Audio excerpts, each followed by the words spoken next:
দর্শক, নির্বাচনের পরিস্থিতি ও সার্বিক প্রস্তুতি জানাতে খুলনা থেকে সরাসরি যুক্ত হচ্ছেন সহকর্মী রকিবুল ইসলাম মতি।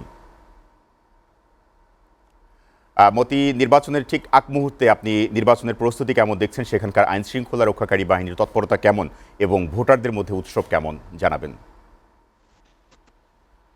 নির্বাচনের প্রস্তুতি যদি বলতে হয় তাহলে কিন্তু বলতে হবে যে সকাল থেকে যে প্রস্তুতি আমরা দেখেছি সেটি কিন্তু নির্বাচন কমিশনের পক্ষ থেকে কিন্তু সর্বাধিক প্রস্তুতি তারা গ্রহণ করেছেন বলে তাদের পক্ষ থেকে আমাদেরকে জানানো হয়েছে এবং তারা বলছেন যে নির্বাচন সুষ্ঠু করার জন্য আইন শৃঙ্খলা বাহিনী সহ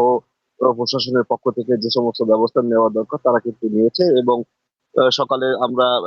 সকালে দেখেছি যে সকালে যে খুলনা মহানগরের যে সোনাডাঙ্গা এবং সদর থানার যে সমস্ত ভোট কেন্দ্র আছে সেসব ভোট কেন্দ্রে কিন্তু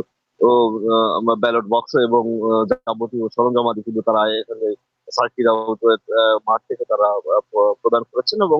সেটা বিভিন্ন ভোট সেন্টারে কিন্তু পৌঁছে গিয়েছে। এ বিষয়ে আমরা কিন্তু জেলা রিটার্নিং কর্মকর্তা এবং জেলা প্রশাসক জামশেদ খন্দকারের সাথে আমরা কথা বলেছিলাম। তিনি যে বিষয়টি আমাদেরকে জানিয়েছেন, তিনি বলেছেন যে নির্বাচনের যে বিষয়গুলো আছে তিনি নির্বাচন নিয়ে কোনো আশঙ্কা দেখছেন না এবং বলছেন যে নির্বাচন স্বয়ংস্ফূর্ত ভাবে মানুষ ভোট দিতে আসবে এবং ভোট দিতে আসার ক্ষেত্রে যাতে কোনো বাধা সৃষ্টি না হয় সেই ব্যাপারে তারা কিন্তু সর্বোচ্চ কাজ করছেন এবং তারা বলছেন যে ভোটাররা নির্বিঘ্নে ভোট দেবেন এবং নির্বিঘ্নে সে ভোট দিয়ে বাড়ি ফিরতে পারেন সে ব্যবস্থাও কিন্তু নির্বাচন কমিশনের পক্ষ থেকে কিন্তু তারা ব্যবস্থা নিয়েছেন। আর ভোটারদের সাথে আমরা কথা বলেছি যে তারা যে বিষয়টি আমাদেরকে জানিয়েছেন, তারা বলেছেন যে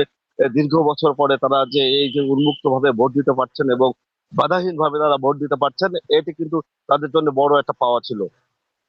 আমরা বলতে পারি যে খুলনা নির্বাচনের যে সার্বিক অবস্থা আসলে এই ছিল। বাকি নির্বাচনের যে তথ্য চলে এরপরে আমরা জানাতে পারবো। জি মতি, আপনাকে ধন্যবাদ।